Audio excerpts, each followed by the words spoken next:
I just want to say I'm really happy and honored to be here celebrating the legacy of Dr. Martin Luther King Jr. So I just want to say thank you to Amber and Renee and the rest of the Lower East Side Girls Club for having me. And also I want to ask that we give another round of applause for Obvious, Will, Sales, and Payne.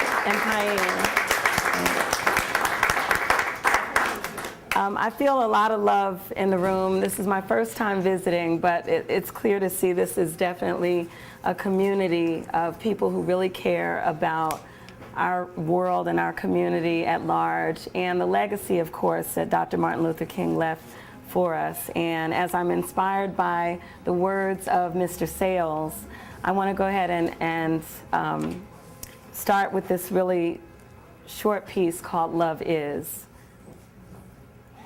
Love is Harriet Tubman's race to save her people from lives as slaves. Love is freedom marches in the 50s and 60s led by Dr. Martin Luther King. Love is God's protection of you and me. Love is an innocent political prisoner's right to be set free. Love is never a loss but a gain. Love is life on earth through pleasure and great pain. Love is vast energy that never drains. Love is always sunshine after the rain. I dedicate that piece to Dr. Martin Luther King.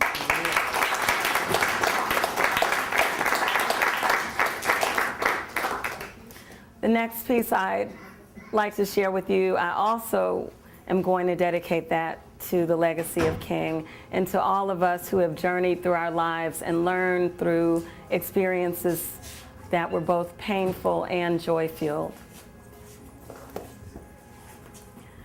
I woke up one morning, I realized I had been journeying for a long, long time. Car journeys, plane journeys, on-foot journeys, love journeys, spiritual journeys, mental journeys, emotional journeys, back and forth journeys. That when you arrive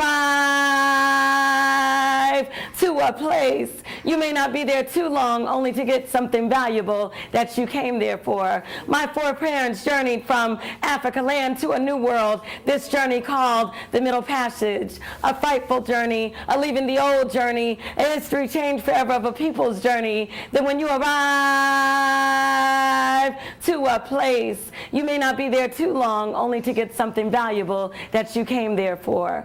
My foreparents also journeyed from the South of America land to the North in all parts. This journey called the Great Migration, a seeking journey, a leaving the old journey, a step out on faith journey, and so many more journeys through time.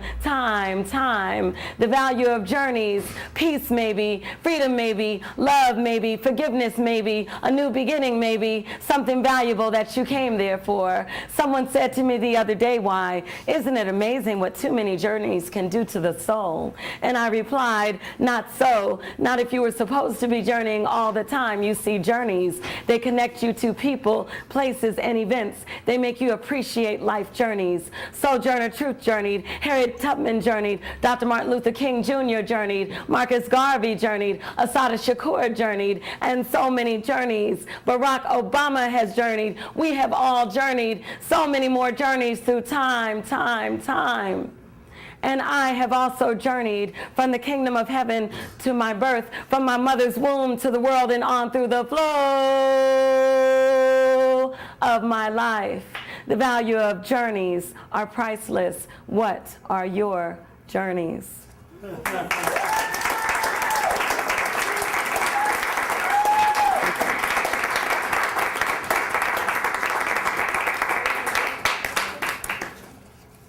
This next piece I'm going to share, it's not the most uplifting, but I think it speaks to some of the times that we have found ourselves in terms of world and society, and now we have a chance to respond to others outside of ourselves in a more humanistic way now that we are awake.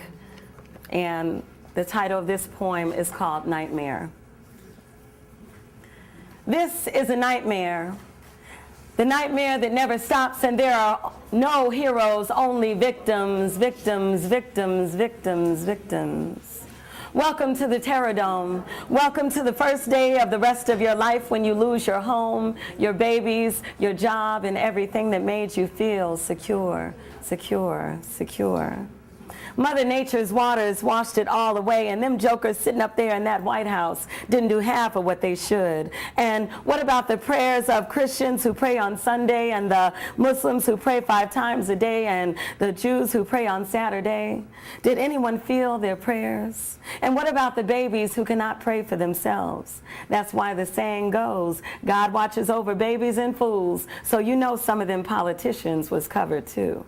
Where was the supernatural hand to lift the powerless? Where was magic and miracle to stop the mayhem? Did the Almighty not hear the prayers, the tears, the wails, and the pounding of fists?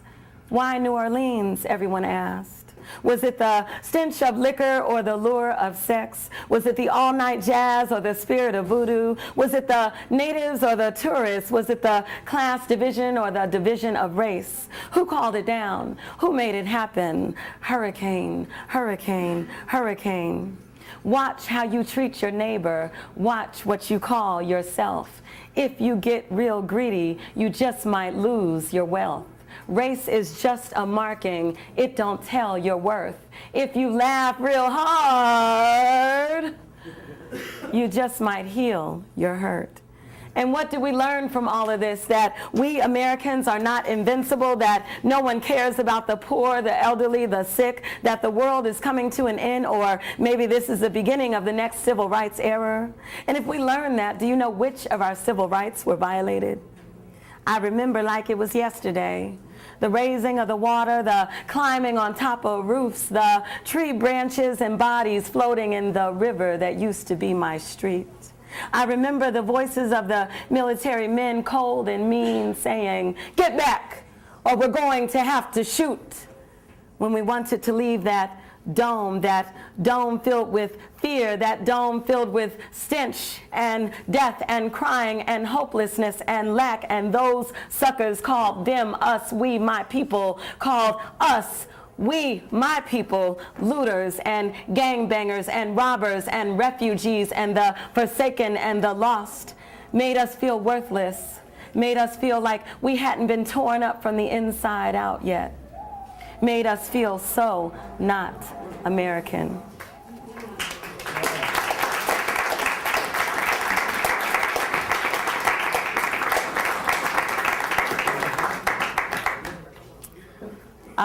I'm just going to share a couple more pieces with you. This piece I wrote in response to maybe not so much today or in the last months, but in recent years we've seen hip-hop go through a big transformation in terms of the images we see, how women are portrayed, how young girls are portrayed, and how the community of color is portrayed as well. And so this piece is called Fantastic Poetic Hip Hop Anthem, and this is my response to artists who thought they didn't have to keep hip hop responsible. I'm not your hoe, I won't flip my skirt for you, I won't lose my worth for you, I won't give you my magnificent poetic power because you don't understand the stride in my step or the strength of my spirit. I'm not your skis, I won't get down on my knees and please you bore me with your shallow needs to control me, use me, choke hold me, abuse me, invalidate me. I am done being pimped. Now you want to take over trying to seem so important in your big platinum chains and your shiny Range Rovers. You expect me to salivate because all of your pride you ate when you signed a record deal. Big money thrill, now you want to kill the love I have for me and mine. Please. I thought we were done being NIGGASs, being sold to the highest bidder, but you don't think I'm a winner or your super duper counterpart because you want to take my parts apart. Put me up on stage, rap out all your rage because you think the material is really your identity. But I'm your one and only, but you constantly loathe me when you set a standard that I can only work in your industry and make top dollar by taking off my clothes, rubbing my body all over you and your boys. Look back into our legacy. I remember the original kings and queens of the rap dynasty who gave us rhyme, rhythm, wisdom, and made the cash. KRS, MC Light, Sugar Hill Gang, MC Shan, Eric B, and Rakim, Public Enemy. You act like a boy instead of a man. You need a rites of passage and a new plan to teach you to be more spiritual, to live with integrity instead of pimping your counterpart, me. I look to you to be my reflection, and although I have my own mind, I always thought that you were divine, the perfect testosterone base to my estrogen rhyme, but I won't bow down anymore as long as you treat me as a whore instead of your sister, your mate, your teacher, your healer. I will reach a brighter star. When you are ready to be your true self, find me whether I am near or far. But not a day more will you request my all, bearing my brown, beautiful, sensual all, not for a few dollars or even a little more. Hip-hop anthem.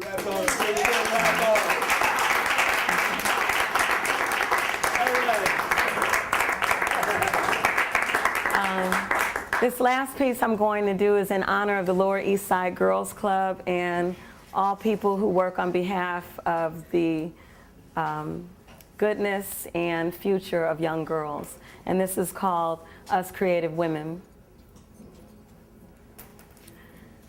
I know I don't fit your mold, the clarity in my voice, the stride in my step, my peculiar ways. Well, if you heard that God broke the mold when he made me, black women, African women, white women, Latino women, all us creative women, then you would know my call is going out. Last call, will all you creative women please stand up?